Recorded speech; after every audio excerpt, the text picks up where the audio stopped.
started without you because you were I was late. And dock your wages. C63 AMG, on what we were doing, when we did the brakes the other month, noticed a slight bit of play on the front left inner rack joint. So we're replacing both sides and just putting fresh on, and then we're probably going to do an alignment as well, just so then everything is absolutely bang on. So the plan now is to we've already done one side, get that off, and then what I will do is this is how I like to do them on BMs and Mercs and stuff. I'll take it off as one. I'll measure this thread here, make a note of it, chop through that, slide your boot off, and build up the new one on the car. But for like speed, that's the quickest way to get them off, and then, because there's no point finding around trying to undo that.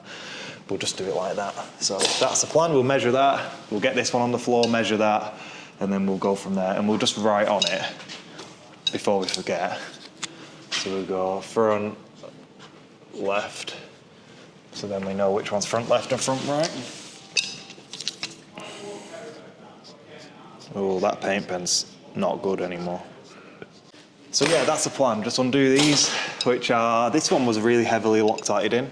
This one feels a lot different. So I don't know if one of them's been changed before. That one's like, got no Loctite on, which, I don't know. Depends what the manufacturer's instructions say. What if Mercedes had Loctite on, this one didn't, I would prefer to put Loctite back on it. A big old lump. But yeah, this is a non-genuine one. So we don't have a Mercedes badge on this, so this side's been changed before. Okay. So that's probably why it's failed prematurely, because it probably wasn't a good brand. Which happens, but we've gone for Melee HD on this. So we've got a Melee HD unit to put back on. So these are really good quality, and they're actually heavy duty ones as well. So they should last longer than, you know, these ones, so that's good. But what we'll do is just measure this here.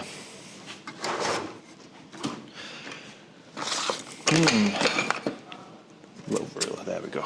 Just measure this, and then we can put it ballpark exactly where it was, so then we know with the alignment we won't be a buzz right out. So we're on, oh, that's easy, 20 mil.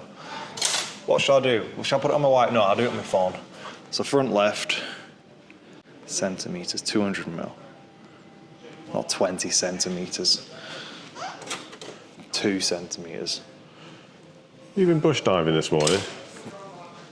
You got bush on the back of you already. Oh, I'd misplaced another torch. I thought I'd misplaced it on the RS3, which I haven't. So I was lying down on the floor and then lying in a load of trees. So yeah, I'll take a photo of that, because each track rod end is a different shape. Just get paranoid. With brands I'm not 100%, like I don't do hundreds of Mercs, so the more data I can get, the better, ideally. I need to advertise. This is my story of my life, isn't it? I've got a clean floor, scruffy workbench every time.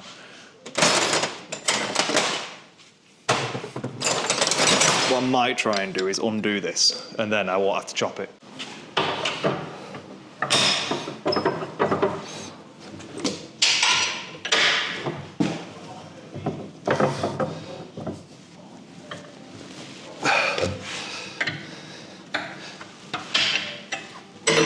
Because it's been replaced before. Yeah, very easy. Come off quite easy. Very, very easy. We'll lather these in grease as well, because it's dry there. So that's just like an alignment man's nightmare in a couple of years' time when it won't come undone. So, Febby. Febby. I don't have much to say about Febby suspension parts. That is that just happens with Febby stuff, which ain't great. So, this will be the right side or the wrong side? The wrong side. So yeah, that's Febby stuff. I really dislike Febby suspension parts. Really, really, really dislike Febby suspension parts. So that's our brand deal gone, Steve. that's our brand deal gone. I might make some cuts to the edit on this one. Yeah. See how like the Melee stuff comes with like a little dab of Loctite on, and it's just really heavy duty stuff. It's just great. So I'm chuffed with them. They'll be mega. Oh, it says left. Great. Does that one say left? Oh, it does say left. So cool. Right, we'll get this wanged on the car. We'll put this on after. Feels massive in here without anything on the other ramp. I know, I had 3 cars in here the other day. I had one in the middle, one on the ramp, and it just feels claustrophobic. Whereas now it's like, it feels a bit more light and airy. Put a little bit more Loctite on. Whoa, look at that. She's a beauty.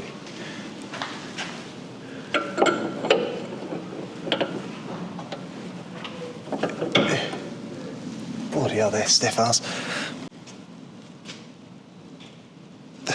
Oh, they are stiff. Bloody have to move that. Stick the short end in the vise, lever off the top. Yeah, because that, I want to get that a little bit straighter, so then it'll just go straight on.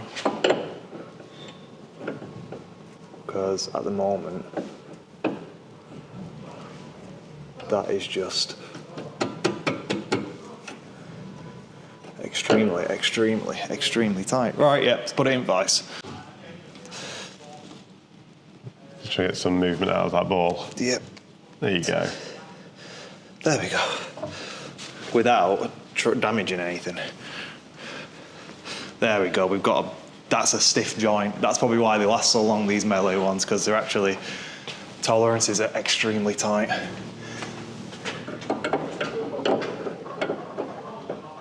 See, I put a dab of grease on that because this is obviously going to be clamped on, but then you can turn the adjustment track there when it won't grip, because sometimes on the cheaper boots, luckily we're still using the original Mercedes, on cheaper boots they're really shitty rubber and they twist and tear, so, but we don't really use the cheap ones, but these OEM ones will be amazing because the Mercedes, that goes there.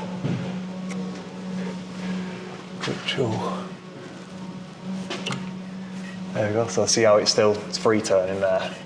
It's because the grease is just doing its job. So whilst you're doing that, we've done quite a lot on this motor previously, haven't we? Yeah, so we've not done loads, to be fair. It's been braided lines. Yeah. And front and rear disc and pads, so it's not like we've rebuilt the car. Good point. So we've not done loads and loads. Yeah, there's nice red braids on there, aren't they? Yeah. We had a bit of a nightmare with the rear ones. That's right, yeah, I remember these being because they were so corroded, but everything still seems to be sat really nicely. Really nicely. A bit tighter. Yeah, we can.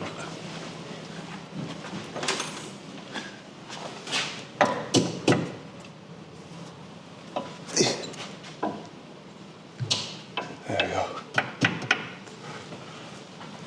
That looks nice, doesn't it? So what we can do now is just give that a gentle crimp. And I mean a gentle crimp so we don't break anything. It's not like a CV boot where it needs to be mega tight. Probably needs to go a tiny bit tighter than that. Right. Morning, you alright? Yeah, you? Not bad.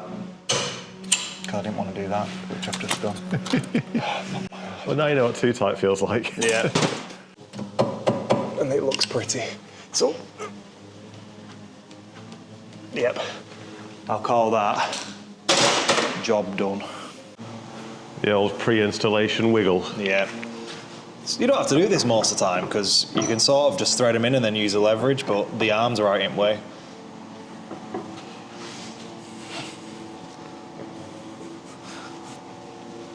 Look how much grease is in them ones compared to what came off.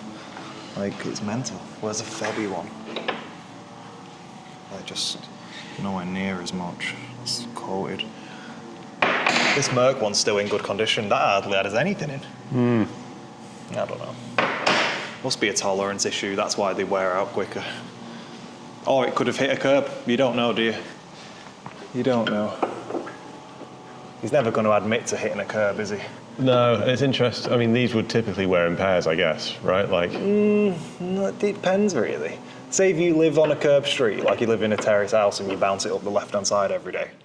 And Good the point. left-hand side's just going to get leathered, isn't it? So, but I can't imagine you bouncing up a curb in one of these.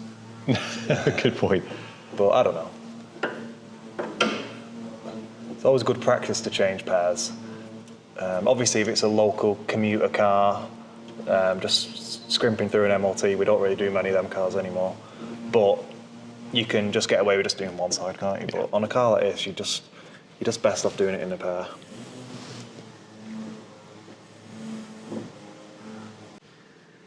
We're in Portugal on Thursday. I'm in Keswick on Friday. Wow. I mean, it's not the same, is it? But No. Going on a stag do. Hey. No, I don't think I've. Well, how many stag do's have I been on? Not many. Not many. How many are going? Like 9 of us. That's going to be horrible, mate. Good luck. It's not like it used to be a rowdy bunch, but it's not so much a rowdy bunch anymore. It's more of a. How long are you away for? Well, I'm going early. So Simeon, you know Simeon. Yeah. We're going early because the flights are well cheaper if you go a day early and come back a day late. Right. But I've decided to go a day early and come back on the same day as everyone else. But just because it was like 80 quid cheaper to do that. And Simeon's found we've got a little hotel, just me and him for the nights, which we're the only ones. So if we go in early, so then we can be cheap, but whatever. So I'll go in Lisbon. So the first day, I'm looking forward to it. I'm getting to Lisbon like 8 hours before Simeon, so I'm just gonna go and chill out. Nice. I'm gonna do the old backpack and nothing else. Just gonna bring bare minimum. 4 pairs of pants. Yeah, done. So I'm just gonna bring the bare minimum, bring a backpack, and just please myself. 4 pairs of pants. The Yeah. Links Africa. That's all you need. And just please yourself for the day, really. Nice.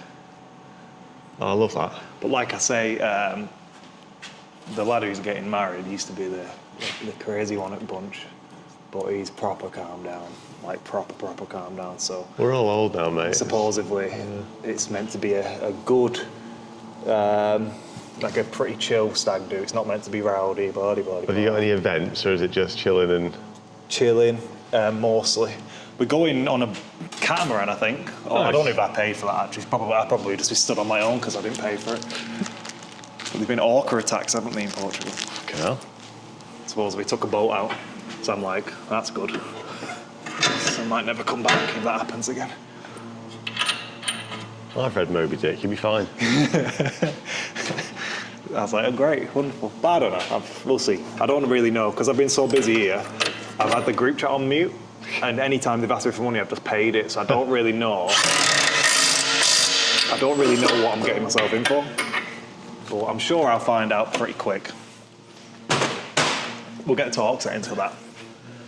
Nice. In. Let's get the reg, let's get the talk settings. I'm not having anything from the butty band today.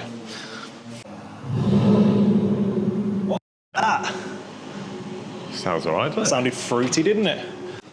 Oh, it's a range, it's a bloody V8 supercharged. They sound amazing, them things. So I'm gonna slacken them off and make sure I can talk them to spec. 40 plus 90. I was reading about this the other day when it's sort of like a plus 90. You've got to do it in one sweep, haven't you, ideally? Try to, because the best way to try and visualise that is if we ever do a, oh God, I'll slacken it off a bit. Is if we ever do an injector bolt, do you know, like a diesel injector bolt, you can genuinely see him spring back, and it's proper weird. So on like a Volkswagen one, you'll do it, and you can physically see the bolt start to spring back, and it's awful.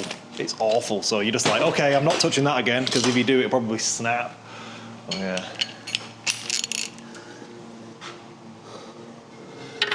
So you should try and ideally give it the old bit more. Turn the steering a bit. How are we? Tiny bit more. So that was nearly all in one go. Well, let's just turn the steering. There we go. That's it. Done. So what the paint mark was for there was obviously I was referencing where I started, which means then I can see where I've been and where I've gone to. If you had one of them nice snap-on beeper torque wrenches, that would do it for you. But then again, it'll still be nice to visually see the 90 degrees, wouldn't it? Did you fit the brakes to this, or did I do the brakes on this? Did we do them together? I think we did them together, yeah. Depends, are they right? If that was me, if they're wrong, it was you. Yeah. I'm trying to trick you into saying that you did it wrong. Hang on. Bloody spacers, man.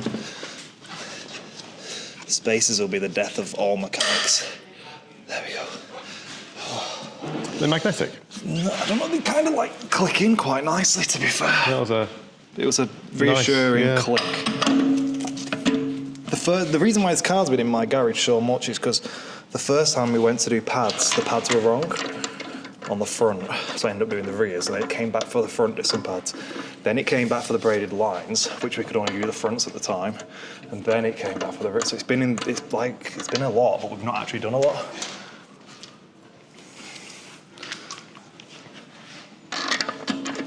We put 4 bolts in, front and back, because we're going to have the wheels back off, so it's fine. Do an alignment now, and then do all the under sealy spray I want to do. Then I'll road test it, and then if it double check it's fine tomorrow, I think. Cool. Because if you know alignments, how many times have people been to garages and they've had to have it done second and third time?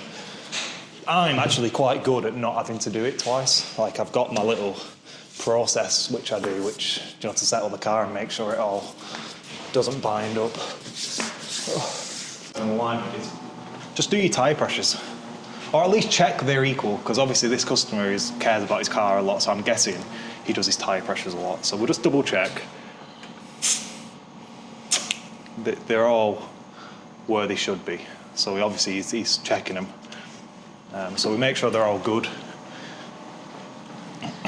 Your tyres will affect your alignment as well, so we can do the best we can with what we've got. Or the old saying goes, you can only piss with the dick you've got. But yeah, they're like, what are they? They're an original set of Mercedes original 2021. So they're old. I don't think he does a lot of miles. And what's the front? The fronts are new, 2024, so it's had fronts. Interesting to have fronts and not rears on this. Yeah, it is weird, that, isn't it? That's very tight. Do you know people put like fancy valve caps on stems like this? All they do is seize up, but these aren't fancy, to be fair, but this one's still seized.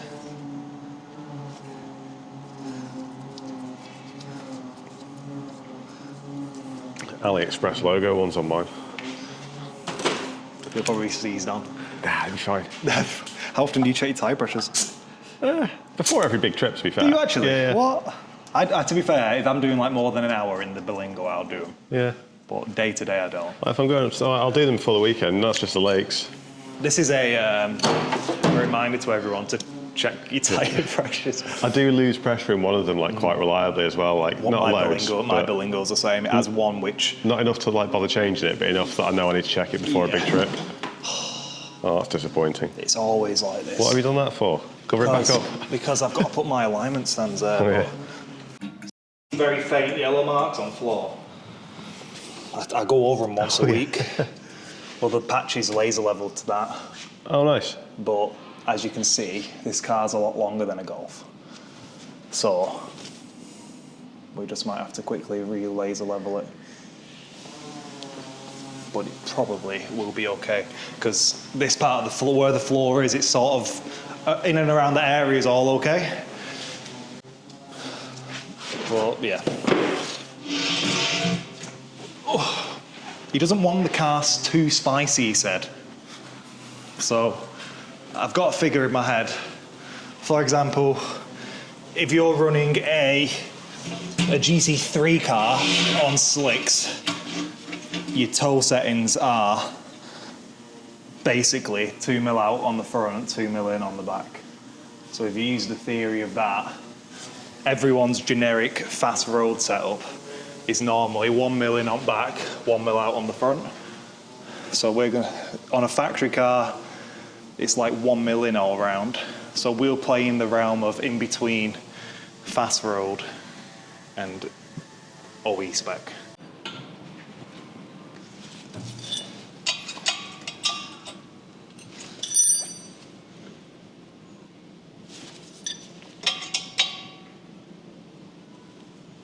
Done. When I first did this patch, it took me forever to get level. That's so bad. So it just goes to show how much the floor can be out, even if it looks pretty flat, right? Essentially, yeah. So like even, you know, these quick fit centers who are doing it on a 4-poster, they're not laser level to this, you know, this precision at all. Like not all. So the back is pretty high on this. So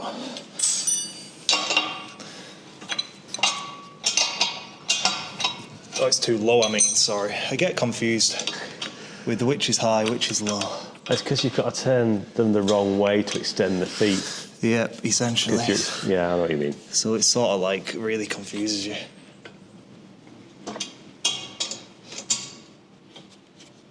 And this, I need a really thin spanner for this job, which I haven't bought yet. But it makes sense if you use the bottom of the laser as your reference mark. You can't really mess it up. And for the purposes of a road to track, I mean, 1/2 mil, 1/4 mil tolerance. Exactly. You just don't want it to be like crazy out, which it would have been. Like the patch was up to 5 mil out in certain places because we've put this big cars in, needs to be in different spot. So we won't go mad locking them off, it's just enough of a lock off to lock it off. And see how much more stable that is now. It was rocking before, whereas now it has 0 rock. And we're at a point where it's all sat at the same, yeah, bang on, happy days. Again, this is giving away proper motorsport secrets, but whatever. See? See how the car settles? Oh, yeah. So it's a super technical driving weight. I mean, any way's a good weight here, right? Yeah. Anyway, it's a good weight. We've got actual kilos. And then that one's measured to 25. And that one is actually 25 as well. So 50 kilo. We'll try and put about as much as we can in. 70, 80. Yeah, I think probably we should really be close to 100.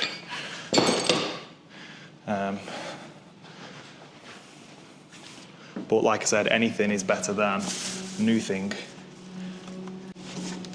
Should have really done this when the car was on the floor. But hindsight's a wonderful thing.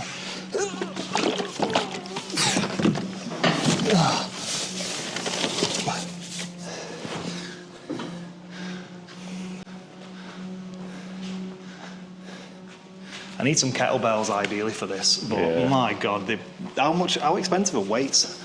Oh, yeah, it's a fortune. I couldn't believe it. I was like, let's get some kettlebells, and I'm like, nah, I won't, not yet. Facebook Marketplace, that stuff, mate. Literally, I think like there's so many like failed home gyms. Yeah. Post-COVID would have been the just one. about to say the same thing, yeah. All right. We've got 70 in there at the moment. So like I said, we'll probably have to put a bit more in, but...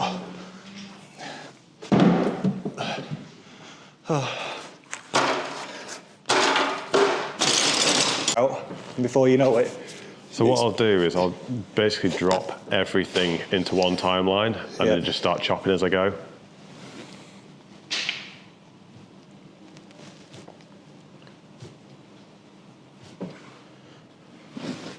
The weights in, steering wheel's centered. We have a proper steering wheel spirit level going there. So it's got a bubble on it, so we can just keep checking the alignment, you know, like of the steering wheel, making sure it's straight.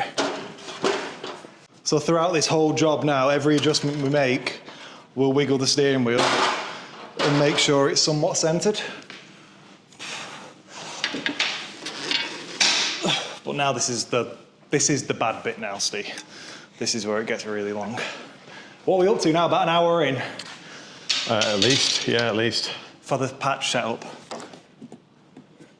A nice hook nut to measure against. Yep, fine. Right, so 110.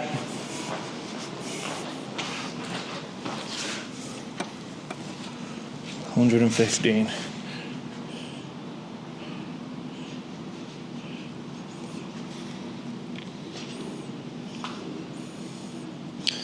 130.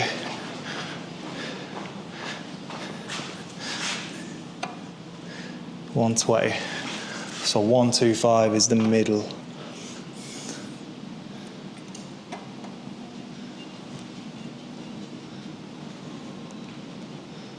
That side needs to come up a tiny bit. But yeah. Right. Is my mic on? Oh, it's still on. Should be, yeah. We're rolling. Always. Okay, cool. Well, the box is done for the string alignment. So the wheel's chock straight. We're just measuring toe now. So essentially creating a perfect box around the car. So if we measure these now, they are perfect from side to side. So that's our data point. And then we can measure toe from that by using the rim face. So we can measure toe like this and this. And then, yeah, we can do the toe.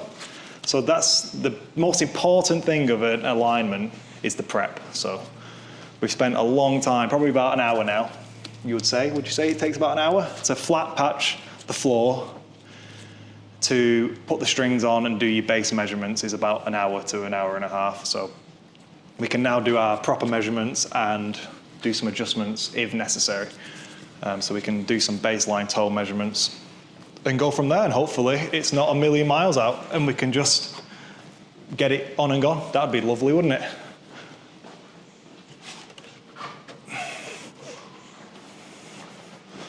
All right, I'll get my measuring ruler for this. Just try and settle the car a bit. It's pretty stiff, actually.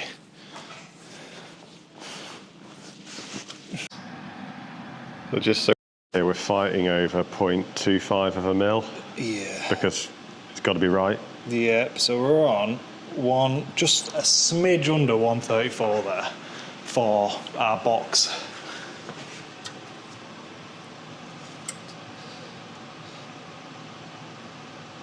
Yeah, that's okay. Right, so let's measure some toe. So we have Steve, 35.5.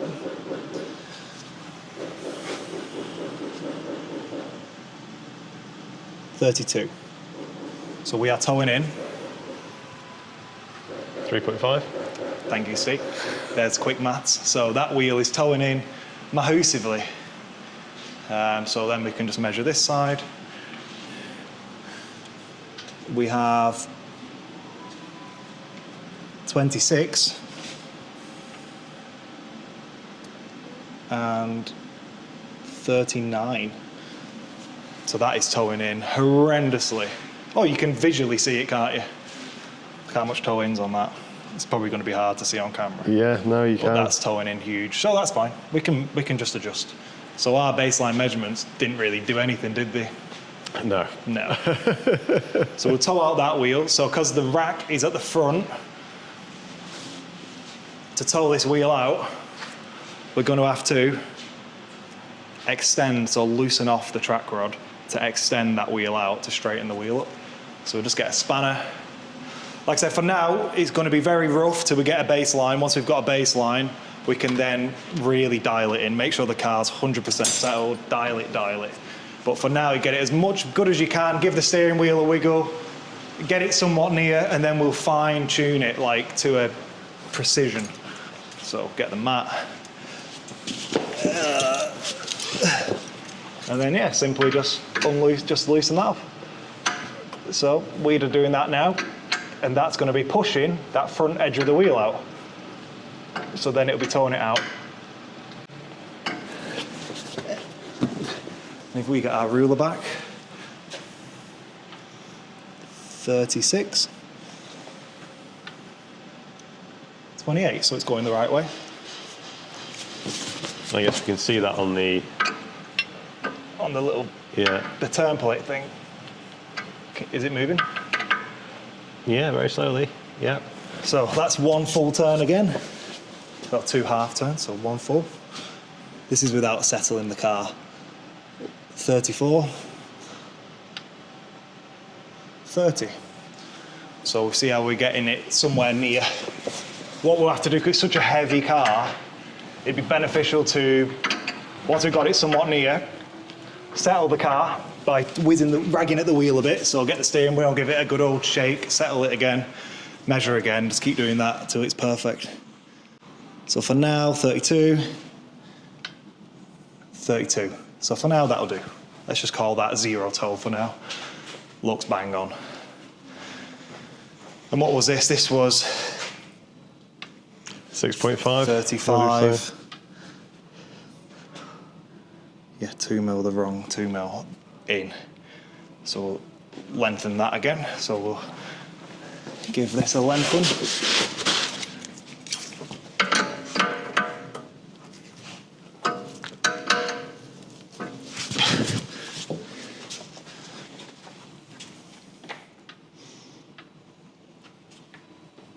$33,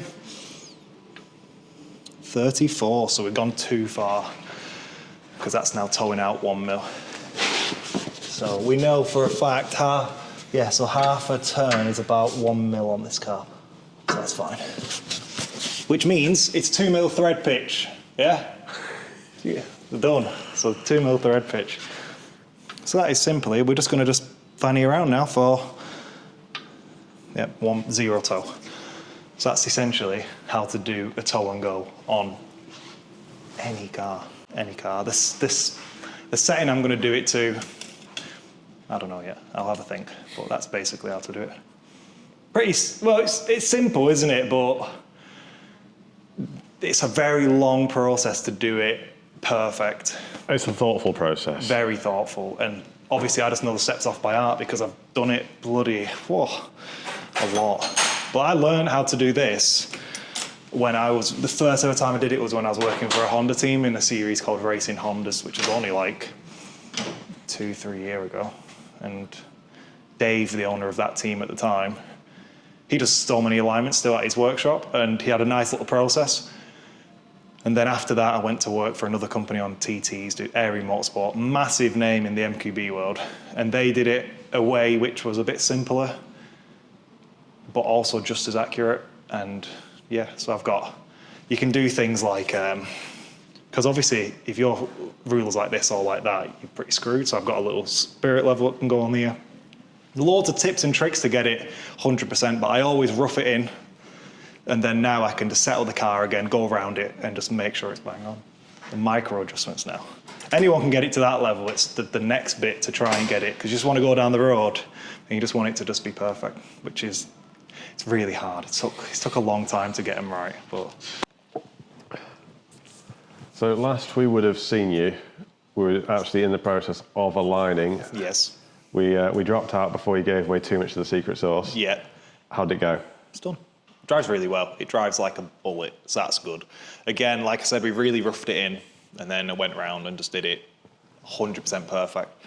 So it takes forever to do it, like to try and get it right. I'm really OCD with it because I just don't want to come back. Stop barking. Lenny's going crazy this morning. I don't know why. But yeah. So it's all done, which is good. We also did a winter rust treatment, not rust treatment, but preventative treatment. So all the arch lines have been off, all the under trays have been off. We've cleaned it all and sprayed on some like rust film. So I'll send it up and I'll show you what we've done. But this took, I think I was here till 7:30 last night. So I did, I wanted to break its back tonight. Oh, what the hell? What does he want? Why are you not sleeping already? Normally all he does is sleep. Right, so we'll send it up and we'll have a look. We should also hide our Costa cups. You must spend a fortune at Costa. So all the arch lines have been off. It's been cleaned. So if you look at like the shocks now. Oh no, it's just died. One sec, let's get another torch. So if you look at the shock absorbers here, see how it's got a real thin film of rust oil on it.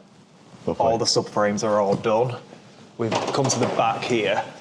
So many under trays, it's hard to see, but you can see here, if you look at this back, so for anything that's steel, has had this real nice little film. Look at the springs and the shocks there. So this car's now protected for the winter. In all the nooks and crannies, even the actual body up there has all been lightly sprayed with a nice thin film. So yeah, all arch liners have been off. It's just been leathered with it. All these belly trays have been off and it's all been done under there. So anything that's covered with an arch liner, that thin oil will probably stay there forever or a long time. But these sorts of things could be topped up every year. So just like once a year, wipe it all down, top it up. And then maybe every couple of years, take the belly pans off and do the same again. But this basically means now that it's that one gone as well. This basically means that it'll be sound for over winter now. Because he wants to really take care of it. And it just looks ridiculously clean now, doesn't it? So I'd be very happy. But it just took forever. How long? I think it was 5 hours worth of work. It's one of those things people might appreciate, like these red braided hoses look really good. Yeah. Again, especially when everything's so clean. When everything's so clean. But there's an extra level of appreciation when you know how long it took us to get the buggers in. Oh, God, I know. You probably got the footage somewhere, haven't you? Yeah, I'll dig all that out. You can just overlay us just like having a really stressful time doing it. Cut to Zach having a Menti B. Literally, I need a lot of holidays for all the Menti Bs we have in here. But yeah, even like the prop shaft up here, I've put a thin film on the prop. It's just all clean, like it just looks pretty ridiculously clean, doesn't it? So I'm really happy with it, really happy. He can basically drive through winter and not be overly concerned now, so that's good. We used to do a lot of this sort of stuff, but we don't do it as much anymore. But yeah, look at this chassis, how clean it is. So it's all got like a thin film of rust preventative oil on it. So I'm chuffed with it. It looks mint. The customer was buzzing as well, absolutely buzzing. Sick. So this can now go, get paid, get it gone, and then we've got, yeah, the rest of the day to do, haven't we? Service on the Volvo. Yeah. And a bit of tidy up. Yeah, essentially, yeah. That's pretty much it. Yeah. I think he's got a couple of things he wants me to have a quick look at on this, but we're only having a quick look. We're not going to go crazy on it. Ooh. It's good, isn't it?